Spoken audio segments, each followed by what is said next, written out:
Hey guys, it's Willie here, doing a little pre-ramble video. Just letting you know that Wizards will be going to the Way Gaming this week. It's Friday at 7 p.m. till 12 a.m. There's free food, free tournaments including Hearthstone, Nintendo Switches with Smash, Warhammer, any other tabletop games you want to play, Age of Sigmar, Infinity, Drop Zone, Ping Pong, all that stuff.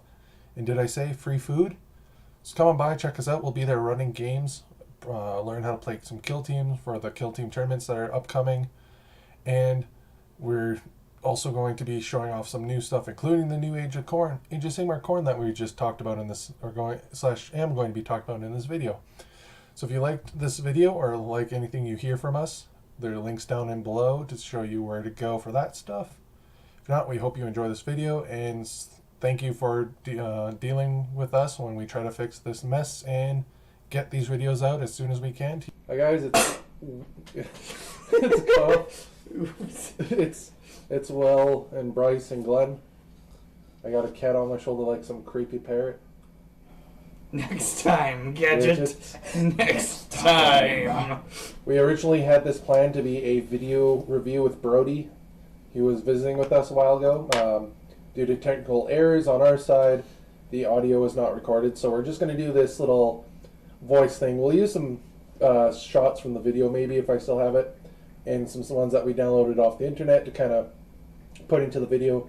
But for now, you guys can enjoy the little slideshow that's going on here for you. And yeah, so I'll have the guys say hello, and they want to bring up any hobbying and modeling stuff they've done in the past few days. They can say what they want. Edge highlighted on my Dark Eldar models. I stared at a bunch of the Slanesh models for like 20 minutes. It was weird. Because you were drawn into the sex body parts. That's what Slanesh does. No, it wasn't that. I thought they looked like the army of abusive anteaters, but yeah. Also, I was thinking, you know what? If we weaponized anteaters like this, we could win wars. You want down. Don't yeah, put her moving down, on. just let her take her. Well, she wanted down, but Went to she wanted LARP down. last weekend. For anybody who doesn't know, that's live action roleplay where you throw on a bunch of armor and you fight other people. You can't shield bash people. No, you can't. And Physical harm to somebody else is not the best way to go for a game that plays like D&D. And like I said, I've been doing Edge highlighted on my Dark Eldar and been updating my commander decks here and there, so. Yeah. The Khorne Codex came out. Yes, And Khorne came frankly, There's no I butter. don't even know what it says. out. You can't read. Exactly. I can read a little. Read a little, not a lot. It's the trying that counts. That's more So- the thought. It's the trying in this case. Khorne cares not for your thoughts. Thought. You go on thought. Okay, so we got ourselves here, or at least I did. I got myself the Fancy Dancy Special Edition Codex. All it comes with extra is a ribbon, gold pages, oh, it's got a dent. What we call in the And it's already ruined. in the comic industry the virgin cover. So that basically means it's just pure art with little to no words at all on it. So it doesn't tell you what it is, just in Yeah. case you were wondering. So yeah, it's the big Kermagoth Call guy. That art that was in the old codex, with at the very bottom embroidered into the book cover says "Blades of Khorne in gold." And this one I got is 490 out of 1,000. So I got under that 500 count, which is nice, just barely. Starting off, a lot of the lore is the exact same. They didn't change much. They added story, really. That was about it. So we're going to start with after you get past the section where there's a painting guide, so a how-to to do like their blood effects, banners, edge highlighting, bone stuff. The funny thing is they still use the miniature pots for their washes, except for those don't exist anymore. Oh, and how to base, so how to use their skulls and all that stuff. What else? Then after that we go straight to kind of like how the book is split up for rules. So starting off we got battle traits.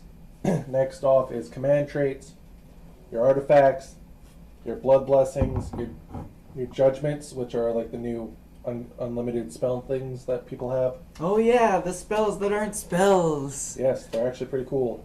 Yeah, You got they're the- uncounterable. The Right terrain now. piece that you get for being Khorne, your battle plans for playing narrative-based games with others. They kept Path to Glory and they updated it in this book. And of course, all your war scrolls and your battalions and your points. And what allies you can take. So, I'm going to start with the allegiance abilities. Which is, of course, the blood tithe table. They changed some things and they moved some things around, including point costs and names. So starting off, we got, and this is on page 69, of course. We got Blood Exemplar. This is the new replacement for number 1. You receive 1 command point for 1 point. So you can spend a blood to get a command point. Which you should have heard it. We kept saying, like, we'd say things from here and we'd be like, Bryce. Why? Because it'd be used against you because your shenanigans in your Stormcast. Oh, the Stormcast never die type of deal? Yes. Roll a 5. If you roll a 5, the entire unit that just died comes back to life. Repetitively rolls 5s and resurrects that Stormcast unit. You know, it kind of reminds me of that one Monkai from Sisters of Battle. Like, hey, she said, what? No, she's right there, but we killed her with a weapon. No, she's here. Like, Saint Celestine? Mm-hmm. It's gotta be Saint Celestine. Saint Celestine revives. A couple of commissars revive from guardsmen. I think they're gone now, all the reviving for Oh, commissars. they're back. Oh, they brought it back? yeah, I know, but I mean, like, this sounds familiar of the same thing from, like, Bryce's We had- Stormcast to the 40K. Yeah, except for in Monkai. 40k it's balanced because only one person does it and you pay expensive points for it. His entire army does it. Yeah, that's true. So it's Space Marines that can never die. Pay to win. Yep. Points at 2, we got Spell Eater Curse. It's the same thing. Stop a spell from happening. Murder Lust. For 3. Pick one friendly Khorne unit. They can make a normal move. If it is within 12 inches of an enemy, it can charge. Wouldn't it be more easier if it were more Murder Frenzy than Lust, per se? If you think about it. Because it's Relentless Fury. And I thought that said Frenzy. But yes. Murder Lust. It's a thing. Apocalyptic Frenzy. Ooh, number 4. This used to be where the Crimson Rain ability was. Pick one friendly Khorne unit within 3 inches of an enemy. That unit can pile in and attack with all its melee weapons. We got number 5. The Brass Skull Meteor. That's everyone knows that one if you played Khorne. That's the summon a giant brass skull, explodes and kills everyone. Bling. Number 6, Relentless Fury, the one I thought that was Frenzy. Until your next hero phase, each time friendly Khorne model is slain, before the model is removed, you can make a pile and move and attack. So it's basically give your guys the Blood Warrior special ability that they get when they die. Number 7, Crimson Rain. Heals all friendly Khorne units on your side for D3. Then the last one, oh, and they moved it to the Rain, and the last one are once per battle now. Oh, the Blood Rain can't just be popped every single turn. Nope. I was wondering when they were going to fix that. Slaughter Trumpet. You can choose the risk reward once per battle. After you do so, the unmodified hit roll for an attack made with the melee weapon by a friendly Khorne unit is 6. The attack scores 2 hits instead of 1. That's cool. So it's basically splinter rifles on all your Kinda. Khorne dudes. Ooh, excuse me. And then next off on the next page on 70, they put the stuff they introduced with the FAQ for demons into the back. So it's the exact same that they had from the FAQ for the first codex, where you get your blood type points converted into summoning demon types. All demon factions got a version like this, and you don't have to pay points for these because you already paid it with the guys that died. They added Locus of Fury. This is for all Khorne demons. While they are within 12 inches of any friendly Khorne demon hero, or wholly within 16 of any friendly Khorne greater demon, they can reroll hit rolls of 1. And then Slaughter Host. The last section on here is basically your chapter tactics for Space Marines, or your Storm Hosts, or whatever the Golden Boys have. Oh, it'd be nice to get that for them now. We got your command traits. I'm certainly putting a lot into Khorne. I like it. Yeah, Khorne from what I played this weekend, relearning the stats was insane, but playing it was a lot of fun. And we played against Nighthawk, so we actually did pretty well with the Scullymans. Actually wiped out a whole unit. We had Scarband on the table too. Was this when I joined you guys or another time? It was last weekend. Okay, so another time. Yeah. So for the most part, these command traits, the first three are all the same. They just affect different versions. They're keeping the mortals thing in, so you can play Slaves of Darkness marked as Khorne, but they haven't put the models in the book, which was one of my concerns that I wanted to see from the last codex into this one. So they didn't have them in the last codex, but you could still play with them and not go towards your allies' rule. That's weird. So the first one you got is Arch Slaughter. Each attack made by this general's melee weapon slays an enemy hero or monster. You receive 2 blood type points instead of 1. Number 2 is Unrivaled Bloodlust. At the end of your opponent's charge phase, if the general is within 12 inches of any enemy, but not within 3 inches, you can attempt to make a charge move with this general. So you can basically interrupt. And Slaughterborn. You can reroll hit rolls attacks made with this melee weapon by the general. Those are the first 3 that every other box here has. So we'll go now into the specific ones for each character. So for the mortals, this is your Slaves to Darkness. We got... Stupid sun, get out of my face. Try to close the blinds so sun doesn't get into our faces while we're recording this, and it's getting into my face. Too late. Hungry for Glory. You can reroll hit and wound rolls for attacks made by this general that target an enemy, hero, or monster. We got Berserker Lord is next. Roll a dice each time you allocate a wound or mortal wound to this general. On a 5-up, you get a Feel No Pain. And Violent Urgency. You can reroll charge rolls for friendly Khorne units that are wholly within 12 inches of this general when the charge roll is made. So that is for your Slaves to Darkness guys. Next off, we got the guys from the Codex, the Bloodbound. Mark of the Cannibal returns. It's the same. Heal a wound if you do a wound, or if you slay a model.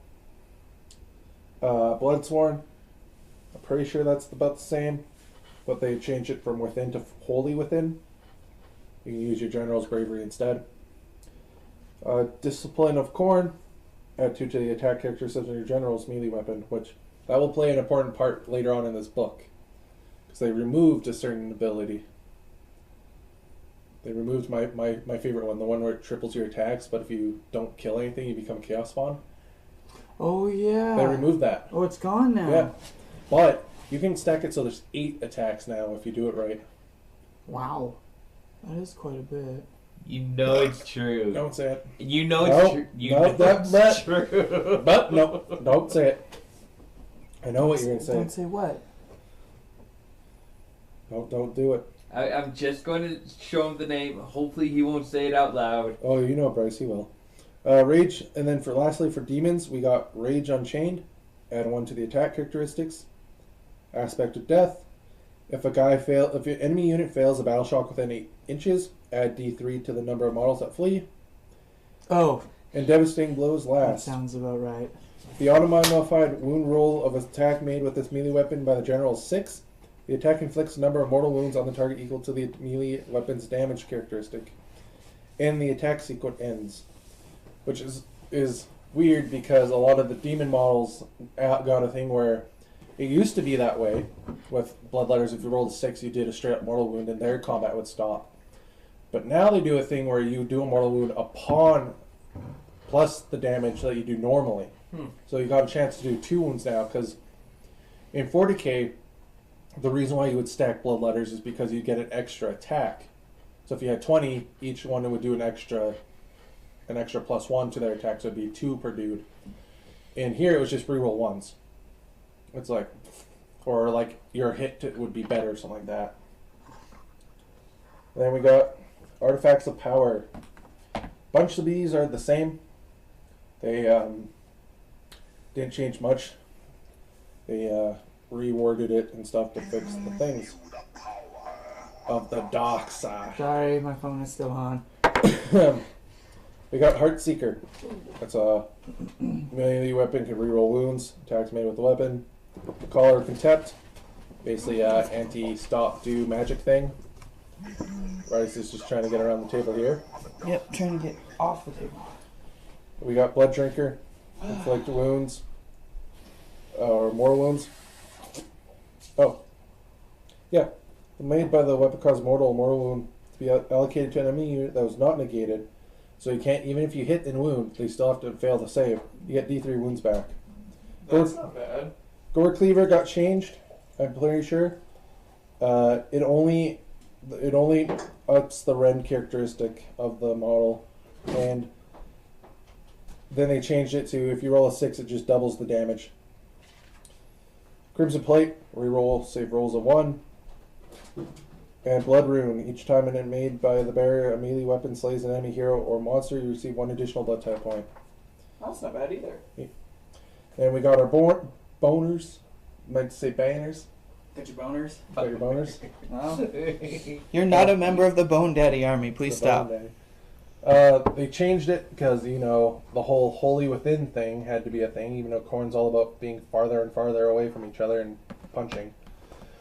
You can reroll hit rolls of 1 for attacks made by melee weapons by friendly Khorne units that are wholly within 12 inches of the bearer. Then you got your Banner of Wrath, which is the same thing as the last one. And then you got Banner of Blood, which is the same thing except for it's switched to wholly within 12 inches. Trophies of War, this is where one of the bigger changes happen. We got Skull Helm of Khorne. Subtract 2 from the bravery characteristics of enemy units that are within 8 inches. Then you took that from the Slaves of Darkness book. Your Bloodforge armor, it's about the same. Reroll on 5+, feel no pain. Brazen Rune. Once per game, the bearer can attempt to unbind 1 spell from the enemy hero phase. But instead of the rune going away after you did that, it now stays forever, and you still get that +2 feel no pain from spells. Blades of Endless Bloodshed. Pick one of the bear's melee weapons, improve the rend. Mark of the Destroyer. This was the one that would turn you into a Chaos Spawn if you failed, and it would double the number of attacks you got. Now what it does is it adds 2 to the attack characteristics of the weapon. So if you take the command ability, you can potentially add 4 so far to your attacks. So you're basically making your skull grinder up to a 6 again. Talisman of the Burning Blood. Add 1 to the run rolls for friendly Khorne units wholly within 12 inches of the bearer. In addition, add 1 to the charge rolls for friendly Khorne units wholly within 12 of the bearer when the charge roll is made. It looks like a bunch of little things again. Yeah. Do they stack this time around? They still stack. Okay. Demonic artifacts are about the same. I don't notice any real difference. The Hellfire Blade it's basically like what the humans get, just slightly different worded. Like there's the Crimson Crown. You can redo, like they added a new one for the Khorne demons called Crimson Crown. Once per battle, the bearer can use a command ability on the War Scroll without a command point being spent. That's Armor, useful. yeah, Armor of Sorry, Scorn is slightly the same. Lets you allocate wounds and not wounds, so it lets you basically roll more dice to ignore instead of just 1, or how many you get from the wound. 6 up, feel no pain. Mark of the Blood Reaper, you can reroll save rolls of 1 for attacks that target this bearer. Collar of Khorne, Dispel, Crimson Soulstone, heal yourself. Mark of the Slayer, reroll hit rolls of 1 for attacks made with melee weapons by friendly Khorne units wholly within 12 inches. So it doesn't just affect demons, it affects everyone. And of course, Blood Blessings, all the same. They basically just change it so a lot of them say wholly within now. So it's forcing you to move your generals up and stay right close to your dudes.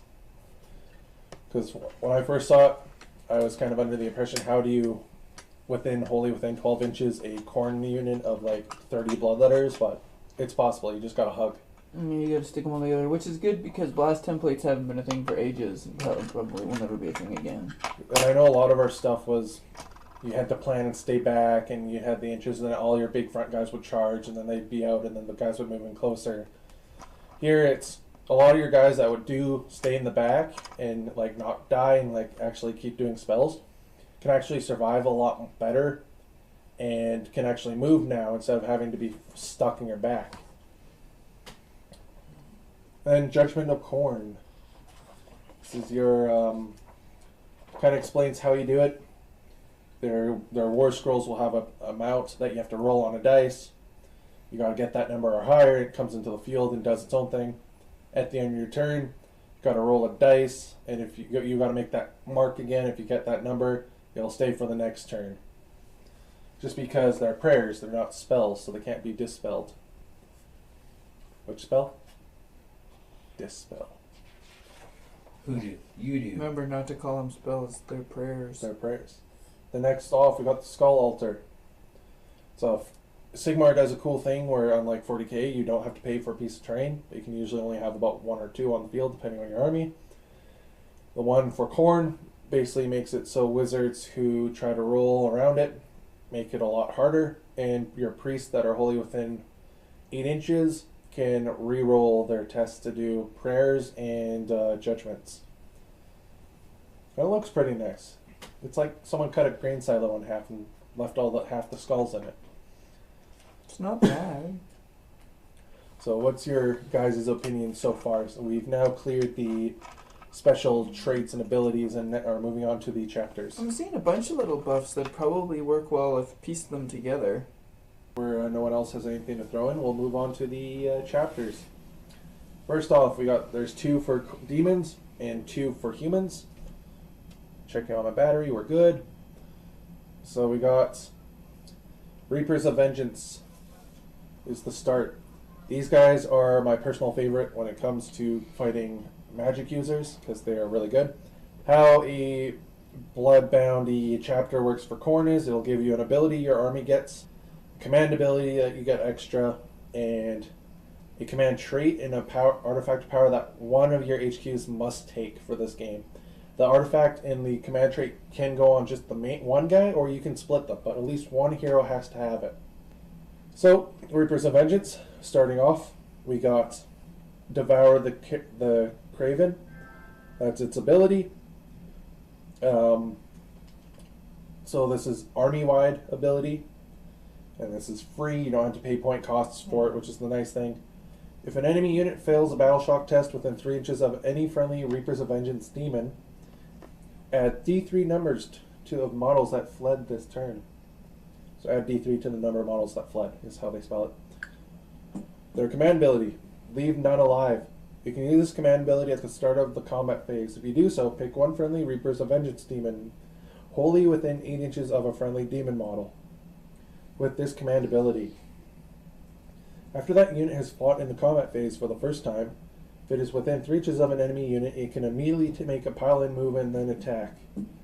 So basically you can interrupt and go, yeah, you guys didn't die enough, so we're going to kill you again. That's a pretty good one for Age of Sigmar of all things. The command trait. This is where we get into the, like I said, the magic eating, magic killer side. We got the Reapers of Vengeance General must have this command trait. If it's a named character that has a pre-made one, it still follows the original rules. You gotta pass it on to another, like, normal guy, and this is where the whole really cheap Bloodmaster comes in handy. This general can attempt to unbind one spell in the enemy hero phase in the same manner as a wizard. In addition, if the general attempts to unbind a spell and the unmodified unbinding roll is an 8, so in any way or shape, 2 dice add up to 8 before modifiers, that spell is successfully unbounded and the caster suffers D6 mortal wounds. Ooh. That's actually pretty good, but you gotta get that first. You gotta beat that first. 8. It's like rolling a natural 6. For some reason, my mind almost wanted to say "boo boo pow" from frickin' Black Eyed Peas. My mind was thinking Boom, about boom, that. pow! Boom boom. Yes. That has potential, but it also has potential to do absolutely nothing. Yeah, Jack it still allows your Bloodmaster to dispel. Yeah, that's not bad. Yeah. Then lastly in their little group, the artifact. A hero, the first Reapers of Vengeance hero to receive a demonic gift must be given the Skull Shard Mantle. Skull Shard Mantle. Each time the bearer is affected by a spell, you basically get to feel no pain from a spell. So, on to the second one we got is the Bloodlords. These are, like, this is what most people are going to take when they make a Demon's Army. So I find in this codex, they went Demon Heavy with more Mortal support. It's unlike the first one where it was Mortal Heavy with Demon support. We still haven't got that nice in-between balance where each side is the same power, and if you put them together, you can do some wonky, cool combinations. Yep. So the first ability is Slay the Mighty. You can re-roll wound rolls of 1 for attacks made by friendly Blood Lord's demon units that target a hero or monster. Somewhat good, but I think I prefer the just reroll hit rolls of 1. Well, if you're playing a lot of monsters and heroes, like Nagash or Stormcast, Stormcast actually don't play a terrible amount of heroes. they're all monsters. Well, maybe from your opinion, but most They'll of them just actually slay aren't. 6 people in one hit. Okay, their command ability. First in his sight. You can use this command ability at the start of the hero phase. If you do so, pick a friendly model with this command ability. You can heal 1 wound allocated to each friendly Bloodlord's demon unit wholly within 16 inches of this model. Yay. Command trait. Bloodlords must take this. Your general have to. Slaughterer's Thirst. Add 4 inches to the move characteristics of this general. In addition, you can reroll charge rolls for this general. Throwing it on the Bloodthirster like I did. Can you smell that? I smell nothing. Mm. And then, lastly, Artifacts of Power, the Halo of Blood. Bear fights at the start of the combat phase before the players pick any other units to fight in that combat phase. Bear cannot fight again unless you have a special ability that allows it to. So that thing fights before anyone else does. So that was the Demon's special abilities. It's not bad. Like, I don't know what to think about this book. Yeah, you see, that's kind of where I am. The Like, book, it's got a good combat feel to it. I don't know. Could maybe use a bit more work. I'm not sure. Like, the ability to damage spellcasters is cool, and there are some good buffs in there. But there's a lot of plus ones and stuff like that. oh, that's because they can all stack. Once we get to the heroes, you'll see. Okay. It is a lot of little bonuses, but once you actually play and select your gear and do your loadouts, especially if you had a thing like the I smell what you're talking about now. That's the people downstairs smoking it up. If you play, once you play and you use like War Scroll Builder and you add the artifacts, you can easily get your characters re-rolling hits and then re-rolling wounds against heroes and turning them into the ultimate like hero killer. Khorne is very anti-hero, anti-monster, with no one being able to cast around them. So, unless you throw a bunch of your little guys or your bloodletters, or even your skull cannons, your guys are going to be mostly just fighting elite armies, is what you're made for.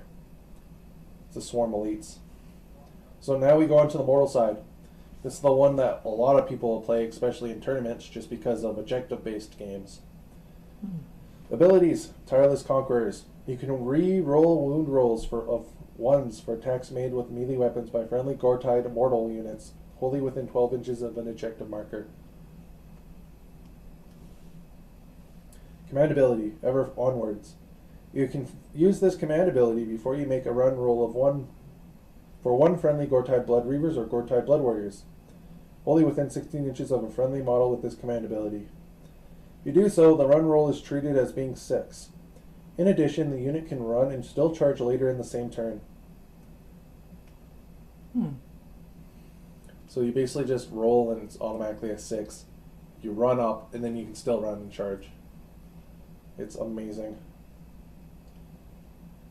It's awesome. Command trait. Hew the foe. Hew, hew, hew, hew, hew, hew. H-E-W. Add 1 to the damage characteristics of this general's melee weapon. So, That's too little. well, then you take that one weapon that ups it by 3 or 2 with a plus minus 1 rend. So and then you throw that onto the to your Blood Banner dude, or your Skull Reaper, or you can throw it onto the named Mighty Lord of Khorne, and you're hitting with 7 attacks. And you're just like 3 damage each, and if you don't kill a guy, you send them into the Khorne realm, into the Shadow realm. And then we got the last thing for them, their artifacts of power. Thunder Breaker's Torque, T-O-R-C. Ignore modifiers, positive and negatives, when making save rolls for attacks that target this model. So you can't buff them, but the people who have like a freaking -4 rend will not be able to do anything to them.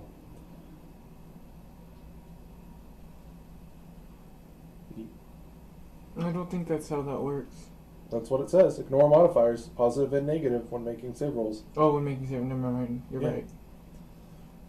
Last one is Skullfiend Tribe. This one sounds cool, and if you're just playing a murder-based game where it's just kill each other and no objectives, and you just want to have fun running Skull Reapers and Wraithmongers up the field with Bloodletters, this is the one for you. They have the ability Skull Hunters. You can reroll hit rolls of 1 for attacks made by friendly Skullfiend Tribe mortal units that are wholly within 12 inches of an enemy hero. So you don't got to be targeting the hero. You just got to be in the general vicinity of them, attacking others. And a lot of these codexes seem to be forcing your hero to be with your dude, so that's going to be a lot of the times you're going to be in close range of that hero. We got the command ability for the Brass Citadel. You can use this command ability at the start of the combat phase. If you do so, pick one friendly model with this command ability. Till the end of the phase, you can reroll hit and wound rolls for attacks made by friendly Skullfiend Tribe Kermagorths, or whatever they're called, the big skull Kirby's. Units wholly within 10 inches of this model. Command trait, Master Deceptor. You receive 2 blood type points instead of 1 when you general enemy is slayed. When you kill an enemy hero. Artifacts power. I keep misreading this as Clown Cleaver. So we're just going to call it... Clown Cleaver? Yeah, we're just going to call this the Clown Cleaver now. Yes, it honks and it's painted like red and white. Wait, hold on, clown? Yes. Beep, beep, Richie. More like / Richie. Pick one of the bear's melee weapons. Add 2 to the attack characteristics of this weapon. We're gonna make the Shining look like a picnic. She's getting away. She's running! So that's the chapters. Next we'll skip. It's just some narrative battles that are kind of cool. You get some bonuses for being born. Next off we have Path to Glory. From when I flipped through it, not much is different. They just changed some of the war gear to match the new ones that we already read. So on and so forth, how to make your names, what you roll. They may have moved some units up, some units down in the costs of getting rewards. Things like that. Next off we got is the War Scrolls. Not much has changed. They kind of changed how the layout is and how they look and what is required for them. Kind of simplified the abilities like Murder Host. Add 2 to the run charge rolls for units from this battalion while they are wholly within 16 inches of a Bloodletter hero. Stuff like that. And then you got your bigger ones like the Blood Legion, where you gotta have a bunch of these other like little mini ones, but you get cool things like Skulls for the Skull Throne, which is their new universal one, where they used to have the one where it's like Khorne does not care where the blood flows. The Skulls for the Skull Throne is kind of like the newer one. So for demons at least, it's when units from this battalion use their decapitating blow. That's the new thing that replaced the demon sword mortal wound thing. If it inflicts a mortal wound on an unmodified wound roll of a 3+ instead of a 6. So on 3 so you're normal to hit, causes mortal wounds. And you can still do additional wounds too. So your Bloodletter Bomb is super powerful now. Especially if you can play at like 3,000 points, yeah. It's going to be insane. Makes me wonder. And then the big one for the mortals is Endless Slaughter. At the start of your turn, you receive 1 blood type point. So, demon summoning to the extreme. That's not bad either. I suppose. It depends if they change match play, we have to have the points to do the summoning. Hey, we're going to take a quick little break here, guys. Since we're now halfway through the book and we're at the War Scrolls, we'll be right back with you to get into the second part. not, you guys can just end the video here. We'll see you guys in the next video. Link will be down in the description for part 2 of the review.